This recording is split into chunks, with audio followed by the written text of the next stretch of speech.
Supreme దెబ్బకు Jagan and co అబ్బా. మాజీ ఎంపీ జగన్ రెడ్డి చిన్నాన్న వైఎస్ వివేకానందరెడ్డి హత్య కేసును సుప్రీంకోర్టు తెలంగాణకు బదిలీ చేసింది. అంటే అర్థమేంటి? తాను ముఖ్యమంత్రి అయ్యుండి తన రాష్ట్రంలో తన సొంత బాబాయి హత్య కేసు దర్యాప్తును సవ్యంగా జరిపించలేని అసమర్థుడు జగన్ రెడ్డి అని అర్థమా? లేక తాను సీఎంగా ఉన్న రాష్ట్రంలో సొంత చెల్లెలికి కూడా న్యాయం జరగనివ్వని దారుణ పాలనను అందిస్తున్న దుర్మార్గుడు జగన్ రెడ్డి అని అర్థమా? వైఎస్ వివేకానందరెడ్డిని దారుణంగా హత్య చేస్తే దాన్ని గుండెపోటు అన్నాడు ఏటు విజయసాయిరెడ్డి. వైఎస్ వివేకానందరెడ్డి గారు హఠాత్తుగా గుండెపోటుతో మరణించడం అన్నటువంటిది అత్యంత బాధాకరమైనటువంటి విషయం. నిజం బయటపడేసరికి నేరాన్ని తెలుగుదేశం అధినేత చంద్రబాబు నాయుడు గారి మీదకు నెట్టేస్తూ నారాసుర రక్త చరిత్ర అంటూ విష ప్రచారం చేయించాడు జగన్ రెడ్డి. చేసింది ఎవరైనా కూడా వాళ్ళ మూలాలు బయటికి రావాలి. కేసును సిబిఐకి ఇవ్వాలంటూ ఆనాడు డిమాండ్ చేశాడు. కానీ అధికారంలోకి రాగానే సిబిఐ అవసరం లేదంటూ నిందితులను కాపాడే ప్రయత్నం చేశాడు.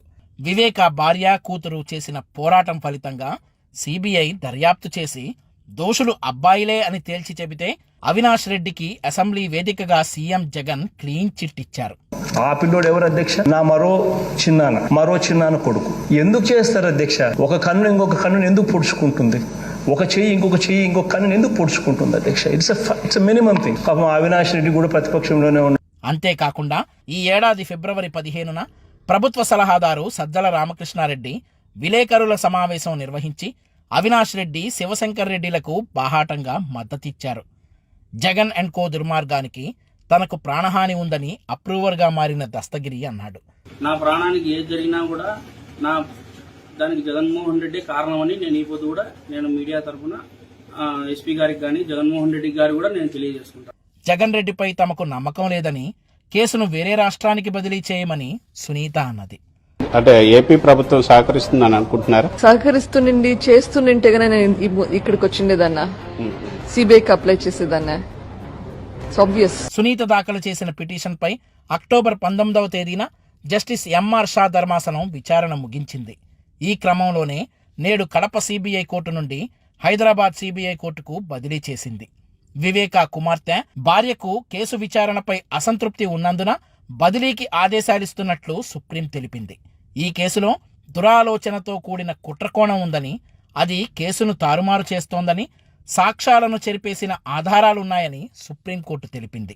ఇలాంటి పరిస్థితి రావడం దురదృష్టకరమంటూ సుప్రీం వ్యాఖ్యానించింది. ఓ ముఖ్యమంత్రికి ఇంతకంటే అవమానకరమైన పరిస్థితి ఇంకొకటి ఉండదు.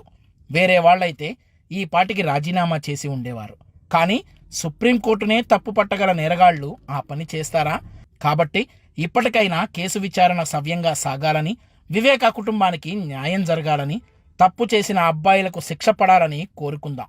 అంతేకాదు, వచ్చే ఎన్నికల్లో ప్రజలే జగన్ రెడ్డిని శిక్షించాలి. జగన్మోహన్ రెడ్డి అనే వ్యక్తి అతను నేరస్తుడని తెలుసు. అతను 16 నెలలు చెప్పకూడదు తినేసి వచ్చాడని తెలుసు. తెలిసినా కూడా, అతను ఆర్థిక నేరస్తుడని తెలిసినా కూడా అతను పాదయాత్ర చేస్తూ ఉంటే ఒక ప్రతిపక్ష నాయకుడిగా అతనికి గౌరవం ఇచ్చిన చంద్రబాబు నాయుడు గారు అతనికి రోప్ పట్టి ఎలా పెట్టారు చూడండి పోలీసుల్ని.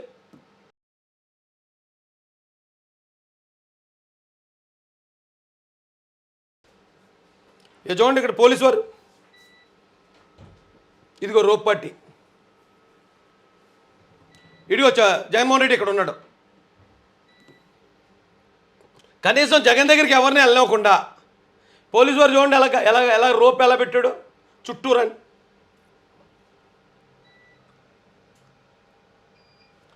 కొన్నాడు మొత్తం పోలీసులే, ఆయన చుట్టూరా పోలీసులు ఉన్నారు.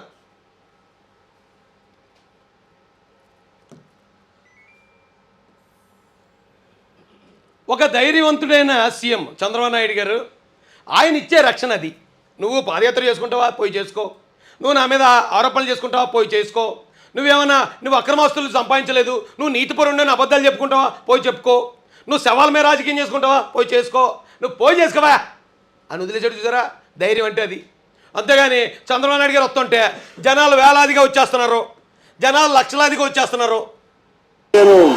మా పులివెందుల్లోనే నాకు బొక్కడిపోయింది, మా పులివెందుల జనమందరూ వెళ్ళి చంద్రబాబు నాయుడు గారికి జైలు కొడుతున్నారు, ఆయనకి విజిల్ వేసేస్తున్నారు. ఇప్పుడు ఎలాగరా బాబు, ఎలా తప్పించుకోవాలి, ఎలాగైనా గొడవలు పెట్టేయాలి, ఎలాగైనా జరగనివ్వకుండా చేయాలంటే అక్కడ తొక్కిసలాడి జరిగి జనం చచ్చిపోలో చేయాలి.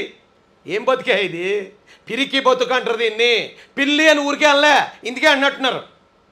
పిల్లి చేస్తుంది, అది సింహం చేయదు. అలాగా సింహంకి ఇలా చేస్తుంది. చిన్న ముళ్ళుగుచ్చుకుంటే హైదరాబాద్ మారిపోయింది మా పులివెందుల పులన్న.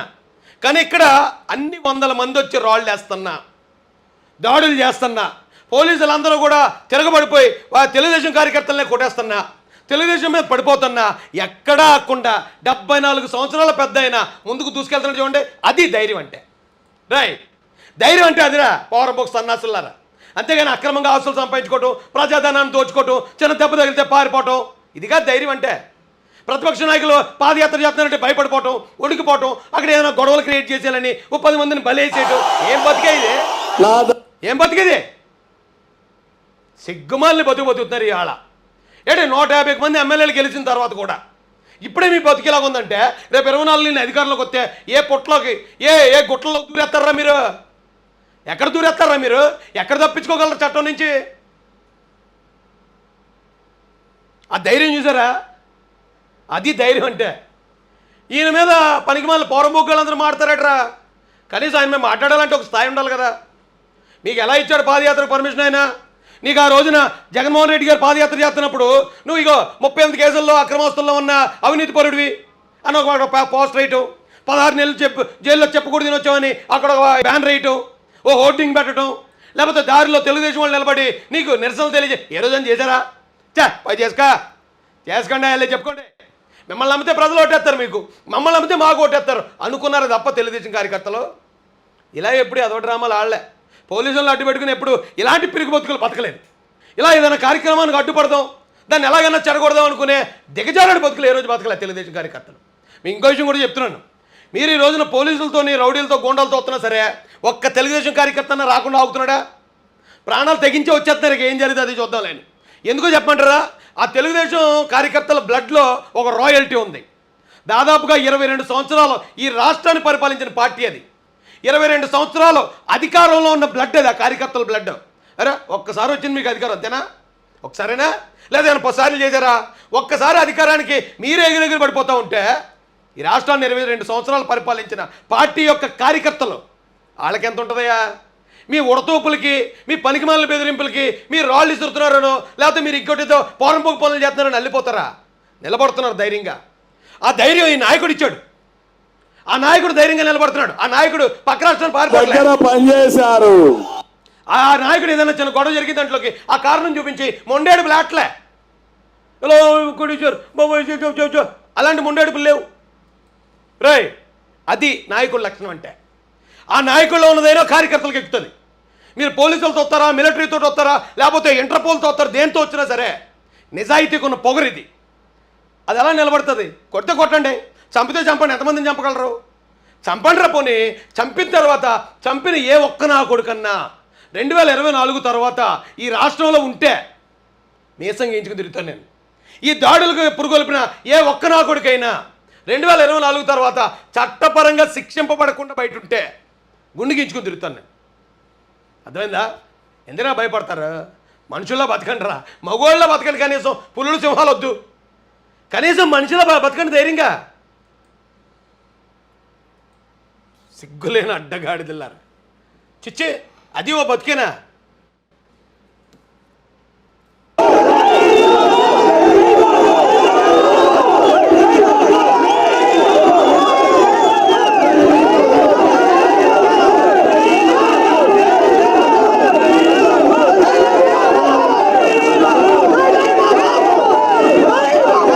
పోలీసులందరూ టీడీపీ కార్యకర్తల దగ్గరే. వైసీపీ వాళ్ళు ఫ్రీ వదిలేస్తారు, రాళ్ళు ఇచ్చుకోవాలి కదా. వాళ్ళు రాళ్ళు ఇచ్చి కొట్టాలి కదండి, అందుకని వాళ్ళు ఫ్రీ. మొత్తం కాపలంతా ఇక్కడే టీడీపీ వాళ్ళ దగ్గరే. వైసీపీ వాడు రాయి విసిరినప్పుడు టీడీపీలో ఎవడో ఒకడు కొంచెం ఉద్రేకం కూడా ఉంటాడు కదా, ఈడో రాయి వేస్తాడు కదా. ఈడో రాయి వైసీపీ వాళ్ళ మీదకి వేసినప్పుడు వైసీపీ వాళ్ళకి ఇలా కాపలాగత్తన పోలీసు వాళ్ళకి ఒకటేరా తగులుతాయి. మరి దానికి ఏం చేయగలుగుతామండి? పోలీసు వాళ్ళు అక్కడ ఉండకూడదు, అసలు వాళ్ళు అక్కడ ఉండనివ్వకూడదు. ఒక పార్టీ ర్యాలీ జరుగుతున్నప్పుడు ఇంకో పార్టీ వాళ్ళు ఎదవలరా, మీకు ఇక్కడ పని ఏంట్రా పౌరమ్మకు నా కొడకలరా, ఎలాంటి సాయికో నా కొడకలరా పంపించేయాలి. అలా కాకుండా ఏడు అమరావతి రైతులు పాదయాత్ర చేస్తున్నారంటే అక్కడ పనికిమాలిన ఎమ్మెల్యేలు ఎంపీలు నుంచి ఉంటారు, నల్ల బెల్లులు ఎగిరేస్తారు, వాటర్ బాటిల్ ఇసురుతారు, వాటర్ ప్యాకెట్లు ఇసురుతారు. అక్కడేమో యోగాలం జరుగుతుందంటే ఆయన మీద కోడిగుడ్లు వేస్తారు. ఏట్రా ఈ కవ్వింపు చర్యలు సైకో నా కొడకలారా. ఇంకా మంచోళ్ళు కాబట్టి, క్రమశిక్షణ కలిగిన పార్టీ కాబట్టి ఆగుతున్నారు. లేకపోతే ఈ పార్టీకి ఎప్పుడో మొత్తం భూమిలో తొక్కేద్దరు పాతాళంలోకి వచ్చినా కొడుకుని వచ్చినట్టే. కానీ చట్టాన్ని గౌరవించే పార్టీ కాబట్టి, నిజాయితీకి నిబద్ధతకి పేరుగాంచిన పార్టీ కాబట్టి ఇంకా మీరు బతుకున్నారు.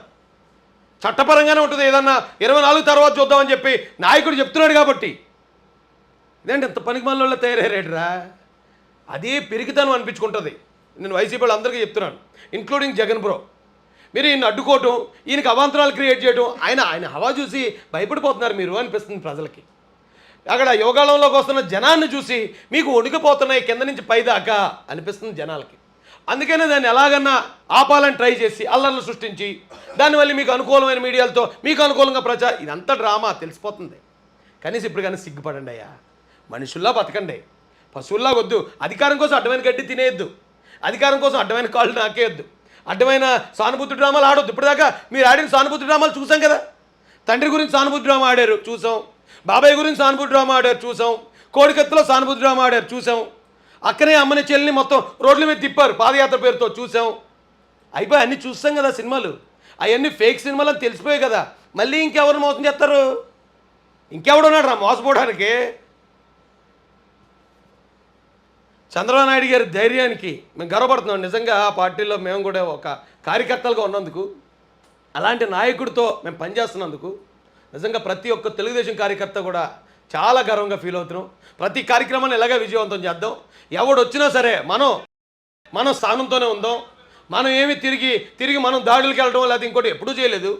వాళ్ళు వస్తారు మన మీటింగుల్లోనో లేకపోతే మన ర్యాలీల్లోనో 1-2 జెండాలు ఊపుతూ ఉంటారు, బలిపశువులయ్యి వాళ్ళని పంపిస్తారు. మిమ్మల్ని చంపేస్తే మీ ఇంట్లో ఇంకో 10 లక్షలు ఇస్తామరా, వెళ్ళి చచ్చిపోండి వాళ్ళ చేతులని చెప్పి పంపిస్తారు.